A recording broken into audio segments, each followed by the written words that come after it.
Hey everyone, I hope you had a great day. Let's take a look at some new malicious compliance stories. I hope you enjoy them. Please let me know what you think about today's stories. The first story is called Let Us Shut Him Down. I used to be an operations manager for a top 20 bank in the States. I have moved on, but for a while the job entailed speaking with customers who were very difficult. So I get this call center rep who escalated the call to me and she's sobbing. This guy is beyond cruel. He has $140 in overdraft fees in 3 days rebated to him. He now has $70 more applied to the account today. This guy has been a customer a whopping 2 weeks, so now no one's giving him any more money.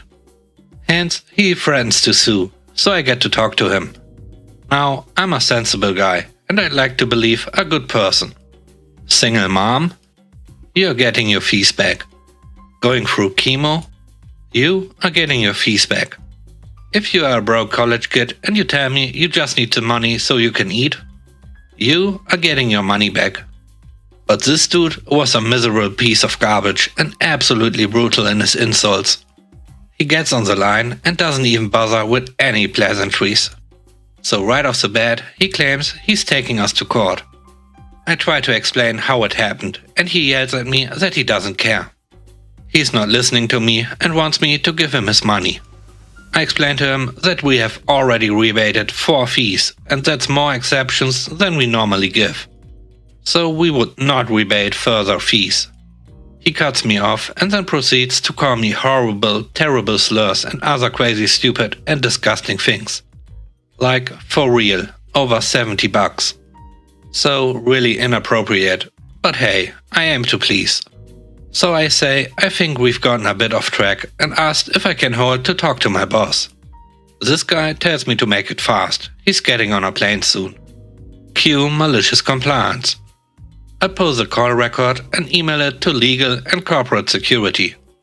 I asked if all of this can be defined as a threat against an employee and can be used as grounds for shutting down an account. I knew the contact in legal and asked him to look at it right away. He says to zero out the account and he will shut it down. So I get back on the line. Sir, thank you so much for holding. After speaking with my colleagues, the bank is willing to make a final exception and rebate the fees as a final courtesy, giving you a $0.00 available balance in your account. He hangs up. I email legal and they shut down his account immediately. No checking account, no debit card and no credit card.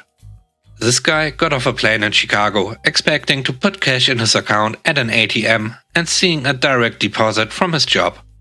But he found out he didn't even have a bank anymore. And even better, I got to read a follow-up comment from our CSR that said he called back in and this was a business flight. His company didn't give him a credit card. He submitted daily expense reports and they reimbursed him. So he was truly stranded. The next story is called I Tried to Help. I worked at an amusement park as a ticket supervisor. This was the time of the year where they would have certain events. It was one of the biggest attractions all year, so let's call it Big Sheep Attraction. One of the ways to bring in more revenue was to charge $5 to get into this attraction.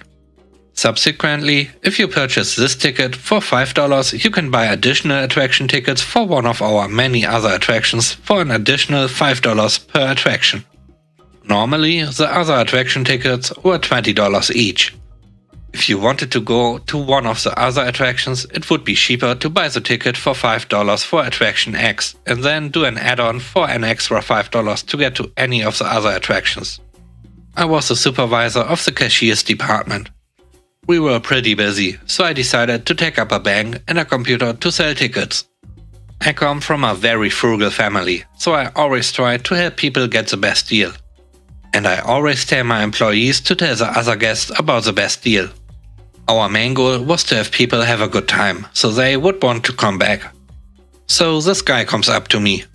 He and his family want to go to a completely different attraction. He has about 20 people in his party, so I already knew the price was going to rack up. I pulled up the price of exactly what he asked. It was around $700. So I said, "We are running a promotion today. If you buy ticket X for $5, we can get you the other tickets for around $250 total." The guy told me that he doesn't want me to sell him anything that he doesn't want. "I know you said you don't want this, but if I sell this to you for $5, I have access to sell you the other tickets for $5 as well. If you don't want it, I can't give you that price. I don't care if you go or not to X. Do you want to pay $250 today or $700? He yelled at me and said that he doesn't want anything that he doesn't need. I should just give him the tickets as he doesn't want to buy anything else. "Alright sir, that will be $700. He reluctantly paid the $700. About 30 minutes later and a receipt later, he comes back. He wants to talk to my manager. I call my general manager and he comes out and asks what the problem is. The guy said that I overcharged him for tickets. My GM asked if I offered him Attraction X, which gives them a better deal to the tickets. I think you can imagine the smirk on my face when the guy has to look me in the eyes and say he refused ticket X because he didn't want it. And the look on the general manager's face when I laid out the conversation word for word in front of him. He could not deny that I tried helping him in every possible way. I hope you enjoyed today's video so far. If you haven't already, please subscribe to the channel. And if you like the video, don't forget to press the like button. It really helps. And now, on to the next story. The next story is called "It Made Me Dance." This was a few years ago with the worst boss I have ever had. She literally gave me my first grey hair in my 20s. I was working on a project with a new client. And I had coworkers who were set in their ways and didn't understand the project needs, timeline, materials or general purpose. I was getting frustrated that no one seemed to care. And my frustration was noticed by my boss. It was the only thing she ever noticed. So we had our weekly catch-up. She said something of the effect of, "I think we need to find a way to work this out, or it may be time for you to find another position in the company." At that time I was already actively searching for a new job, so challenge accepted. I reached out to a few co-workers in different departments, had an interview and a job offer before our next weekly meeting.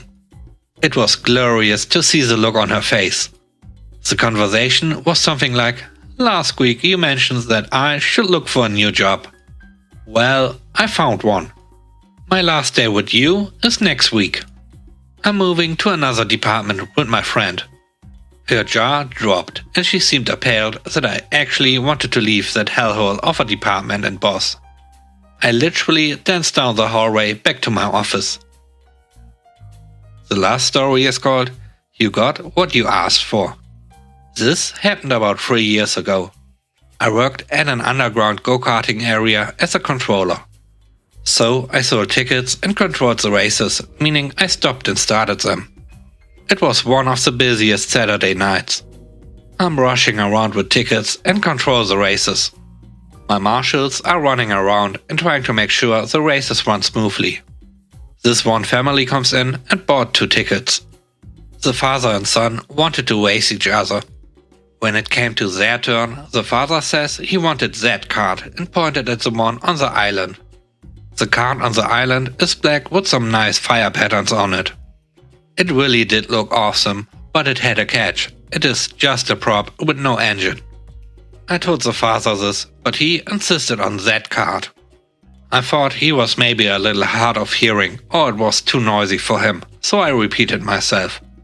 He called me a liar and he called the marshal a liar. We went back and forth with this for about 10 minutes. The marshal pulled me aside and whispered into my ears, and the more he spoke, the more I smiled. We went back to the father and agreed on giving him the card. We asked if he wanted his wife to video record the race, and he agreed readily. I told them the basic rules and also told them that I will only stop the race if there is a real emergency. Just before the race started, my boss walked into the control room and I explained everything to him. He smiled and took a chair out for himself to watch the show.